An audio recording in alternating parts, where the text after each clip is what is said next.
Olá pessoal, mais um vídeo, mais um livro comentado.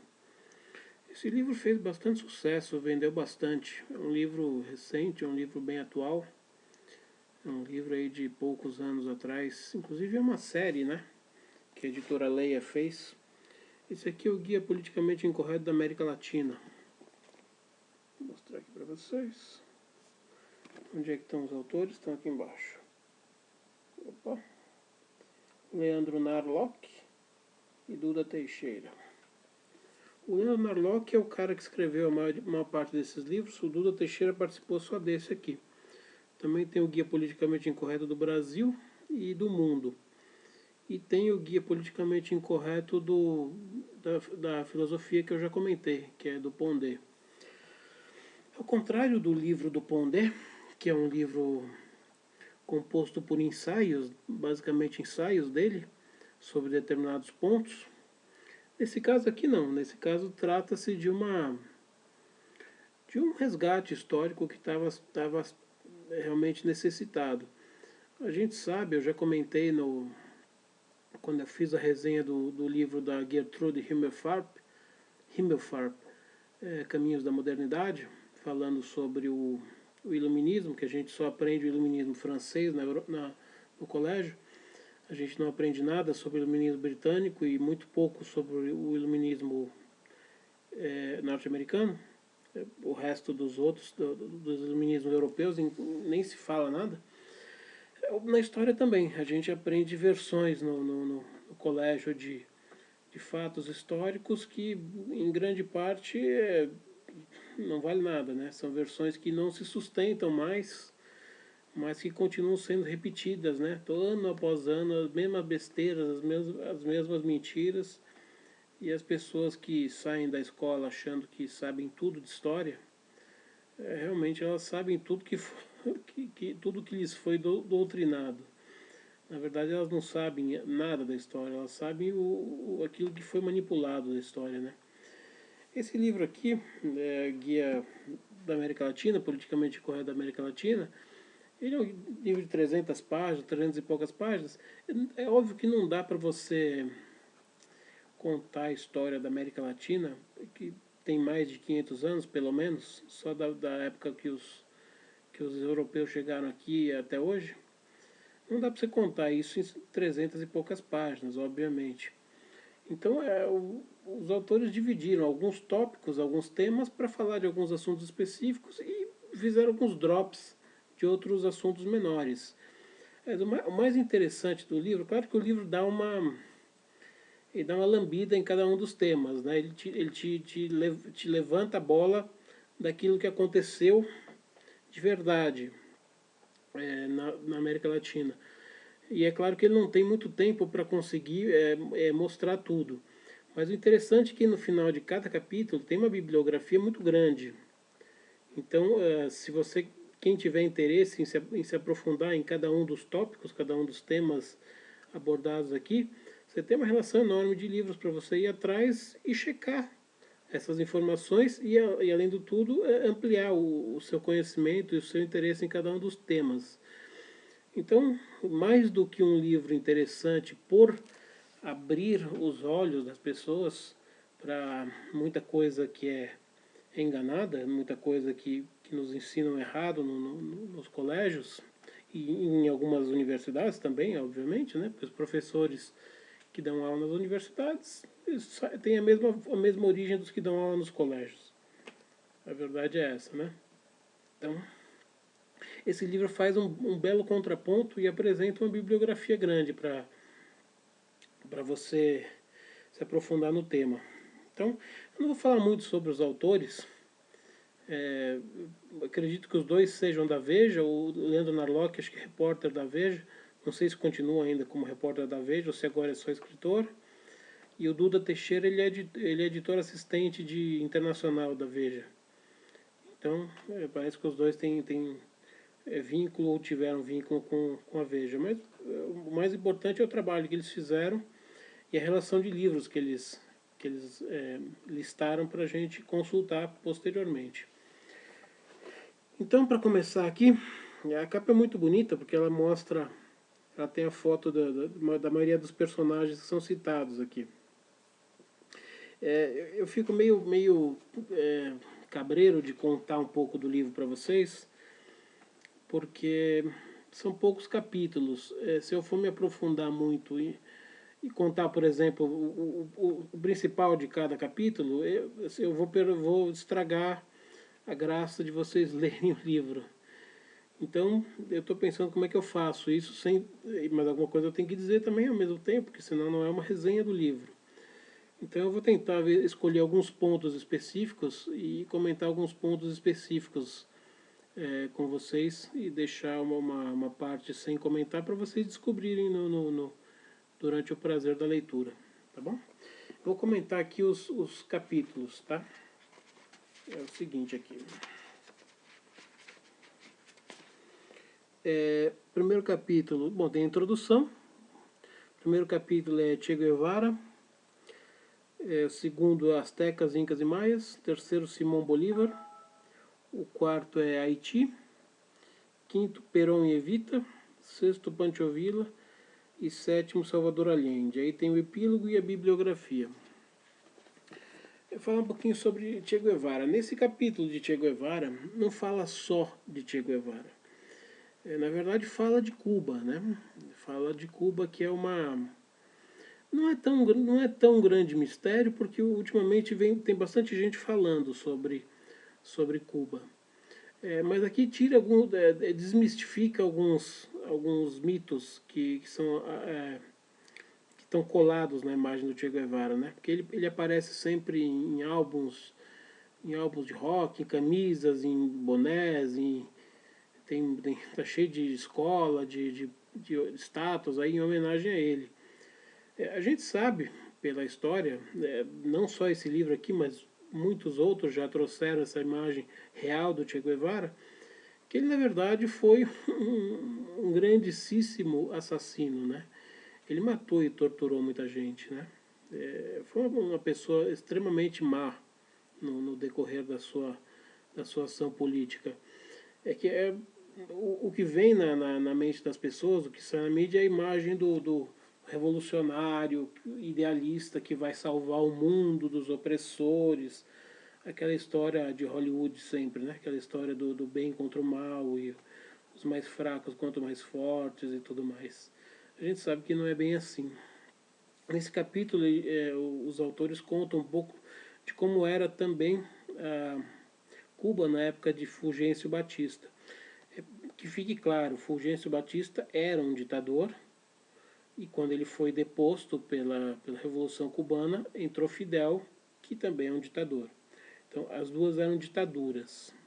Quanto a isso, acho que ninguém tem muita dúvida ou não tem muito o que contestar, isso é um fato. Agora, aqui ele mostra a diferença que havia. É claro que na ditadura de Fulgêncio Batista também havia perseguições, havia torturas, havia prisões ilegais de inimigos e tudo mais. Não chega ao mesmo ponto da ditadura de Fidel Castro, que foi responsável pela morte de mais de 100 mil pessoas, fora as torturas e os encarcerados. Nada se compara, né? Não dá para você comparar o tamanho, né? A proporção de mortes e violentados de um e do outro. Agora, durante a ditadura de Fulgêncio Batista, havia liberdade no país, né?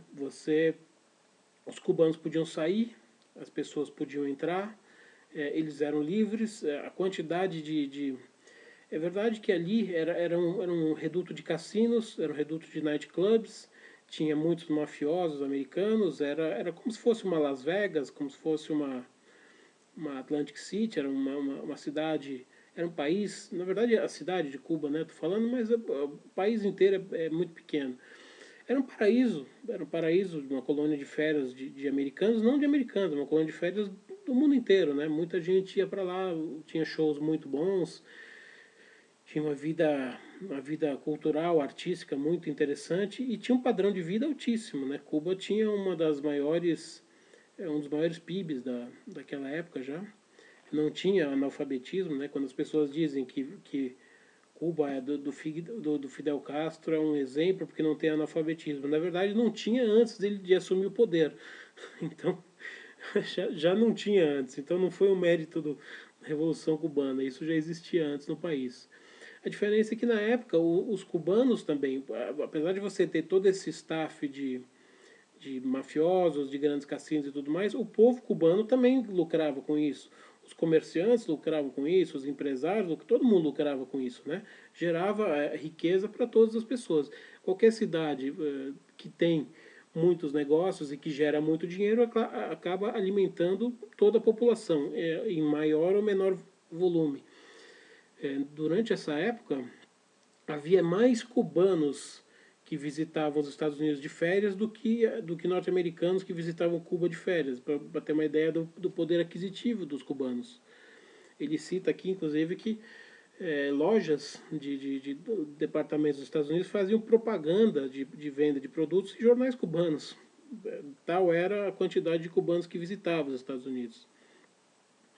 Então, eu não vou me aprofundar muito, mas assim, havia uma diferença, eram duas ditaduras, mas havia uma diferença muito clara entre um governo e o outro. Não dá nem para comparar uma coisa com a outra. Isso sem contar que na época você tinha uma ditadura, mas você tinha uma liberdade total de ir e vir, né? Os cubanos podiam deixar a ilha, morar em qualquer outro lugar. Aqui no livro ele mostra muitos alemães, judeus, europeus em geral, que saíram das suas terras para morar em Cuba. E o que nós temos hoje? Ninguém quer morar em Cuba, nem os cubanos, porque eles pegam um pneu, balsa e se arriscam aí a serem comidos por tubarão para tentar chegar em Miami, né? E se forem presos vão ser fuzilados pelo governo cubano. O paraíso cubano que a gente tem hoje é esse. Ninguém quer morar lá e quem está lá faz de tudo para fugir, até arriscando a própria vida. Enquanto que antigamente era o contrário, pessoas da Europa iam morar nos Estados iam morar em Cuba. Então a diferença é absurda, né? A diferença é abissal entre uma coisa e outra. Enfim, não vou falar mais nada sobre Cuba. Um pequeno dropzinho no capítulo que fala de Salvador Allende, no Chile. Aqui mostra, inclusive tem citações do próprio Salvador Allende dizendo em entrevistas o que ele ia fazer, na verdade, que ele foi eleito exatamente para expropriar propriedades, para expropriar fazendas e para implantar o comunismo no país. Então, quando as pessoas dizem que o Pinochet depôs o Allende porque foi uma violência, alguma coisa, não, na verdade o Allende estava transformando o Chile, já estava intervindo na imprensa, já estava reprimindo a liberdade de imprensa. Exatamente o que acontece agora está acontecendo com Chaves. O Chaves já morreu, agora é o Maduro, mas é o que o Chaves fez na Venezuela. Você implanta o comunismo de cima para baixo e você começa a censurar, você começa a perseguir os adversários, você começa a censurar a imprensa, a televisão, jornais. Quem é contra o governo não pode falar, perde concessão. É o que o Allende queria fazer no Chile. Então ele foi deposto. Se o Pinochet está certo do que ele fez depois, é um outro problema. O que tá sendo dito aqui é o seguinte: o Allende não é essa vítima inocente que as pessoas nos livros brasileiros pintam. Que ele era um pobre inocente, um presidente democrático, amante da democracia e que foi violentamente tirado do poder pelo Pinochet. A verdade não é essa. Ele estava lá com um propósito muito claro, que ele deixa claro aqui em várias passagens, descrição, reprodução textual do que ele disse. Está registrado na imprensa, então não é uma invenção dos autores. Sobre Incas, Maias e Astecas, por exemplo, aqui conta dos três, fala dos três impérios, mas vamos pegar os Astecas, por exemplo. Provavelmente na América Latina nenhum outro povo matou tanta gente quanto os astecas. Os astecas foram dizimados, a gente sabe, pelos europeus, pelos espanhóis, ali na região do México. Mas, na verdade, não foram só os espanhóis que derrotaram os astecas. Como os astecas eram um povo tão agressivo e tão militarmente importante na região, ele oprimia todos os outros povos que estavam ao seu redor. A grande maioria dos sacrifícios que os astecas faziam, eles pegavam as pessoas que iam ser sacrificadas nas tribos rivais que tinham ao redor do seu império. Então, quando os espanhóis atacaram os astecas, na verdade os espanhóis fizeram uma aliança com todas as tribos ao redor dos astecas para destruir a civilização asteca. E é engraçado porque, assim, eles dizimaram mesmo, porque quando os espanhóis falaram, ó, derrotamos, os astecas se renderam. As tribos que estavam em volta, elas não aceitaram a rendição dos astecas, porque já sabiam que se os astecas permanecessem ali, eles iriam se rearmar, se reagrupar e voltariam a atacar as outras tribos ao redor. Então as próprias tribos latino-americanas, que já estavam aqui antes dos espanhóis, se uniram para destruir a civilização asteca como um todo. Então, dizer que os astecas pobrezinhos foram dizimados e massacrados pelos espanhóis malvados tem uma certa... não tem uma certa tendência... não está tendencioso isso? Astecas matarem milhares de outros índios que estão em volta, tudo bem, não tem problema, não conta como assassinato, não conta como massacre. Agora, os espanhóis, associados com essas outras tribos, derrotarem os astecas, aí é o massacre. O que eles faziam antes não era massacre, era convivência pacífica. Tá certo? Então isso é coisa que faz parte da história, mas não chega no grande público, né? Infelizmente. Aqui fala uma coisa parecida também com incas e maias e tudo mais, mas eu estou me estendendo demais.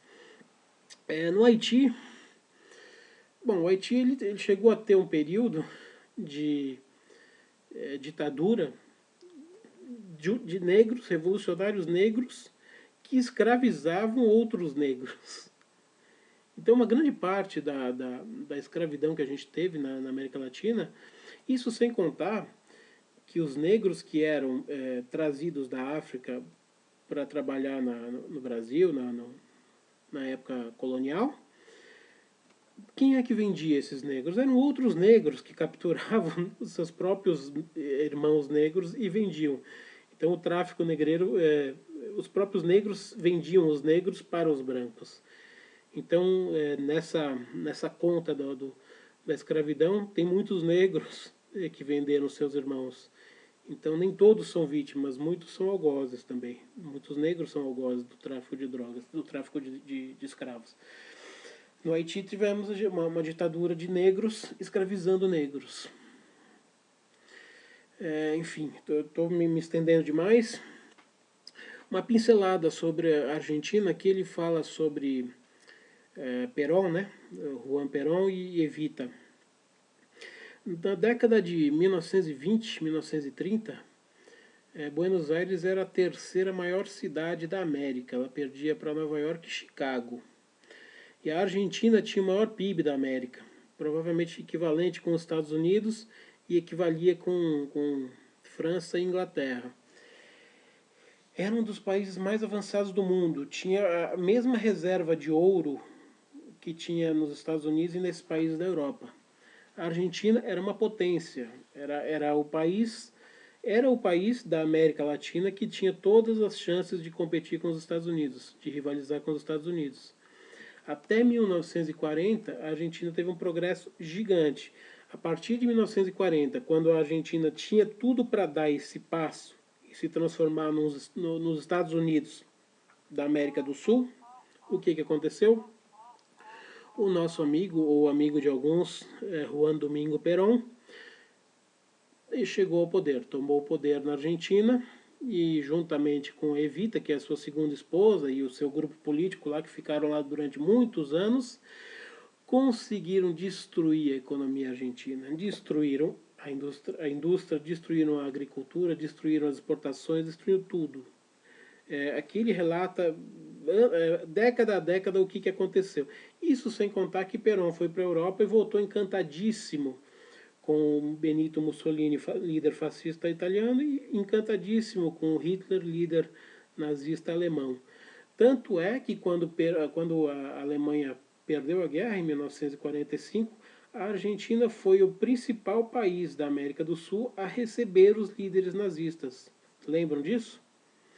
Lembram de muitas reportagens falando sobre ex-oficiais nazistas, quase todos escondidos na Argentina. Muitos, na verdade todos eles vieram num submarino patrocinado pelo governo argentino para dar guarida para esses criminosos nazistas. Tanto é a afinidade de Perón e o peronismo com o nazismo e o fascismo. Essa é uma outra faceta do grupo de Perón, cujos Kirchner, por exemplo, são fiéis seguidores da doutrina de Perón, entre outros que passaram por lá. A Argentina está com problema agora, de novo, né? Problema econômico de novo, graças a Kirchner também e o seu jeito peronista de governar. Essa é uma das heranças do reinado, vamos dizer assim, de Perón na Argentina. Eles conseguiram destruir um país que tinha tudo para ser uma grande potência mundial, e hoje em dia a Argentina, mal e mal, é a segunda potência da América Latina, ainda rivalizando aí com Colômbia e com outro país aí. Então, fala também de Evita, muito se fala sobre o trabalho que ela fazia com os pobres e que ela foi muito reconhecida por causa disso. Isso é o populismo, né? O Perón, o Perón e a Evita apelaram para o populismo. Então a Evita tinha um instituto que dava dinheiro para as pessoas, dava tudo quanto é tipo de panfleto, sempre com o rosto dela aparecendo, fazia desfiles militares com farda, com o rosto dela, assim, quer dizer, tentando colocar na face do povo argentino que ela era salvadora, ela era uma Messias que estava vindo lá para ajudar o povo, né? E esse dinheiro vinha todo do governo argentino, vinha de empresários que eram extorquidos, porque se eles não dessem dinheiro para o instituto dela, eles teriam as empresas confiscadas e estatizadas, como aconteceu com algumas. E outra parte desse dinheiro da Evita, que ela fazia caridade para os pobres, era dinheiro roubado dos judeus do nazismo, que vários líderes nazistas trouxeram para a Argentina. Então, dinheiro podre. É com dinheiro podre que ela fazia essa campanha populista da mãe dos pobres, de ajudar os pobres, né? Então, bom, eu acho que eu falei demais. Eu já falei bastante aqui. Tem muito mais nesse livro aqui, tem muita coisa legal. Vale a pena conhecer. E depois, quem se interessar, ir atrás dos outros livros aí que ele listou na... Eu dei só uma pincelada de alguns capítulos, nem deu para falar de todos eles, mas já está com quase 25 minutos. Falei demais, porque realmente o tema é muito interessante e infelizmente pouco divulgado, né? Bom, é isso aí. Quem gostou, dedinho para cima. Quem não gostou, dedinho para baixo. Se você quiser se inscrever no canal, você clica ali, inscrever-se no meu canal. Aí o YouTube vai te notificar toda vez que eu publicar um vídeo. E esse canal continua sendo... Falei demais, deixa eu tomar uma Coca Light. Acabei derrubando o livro. Esse canal continua sendo um canal de divulgação das minhas palestras literárias e aos particulares. Se você tiver interesse, o meu contato está na descrição do vídeo, tá bom? Até a próxima e uma saudação.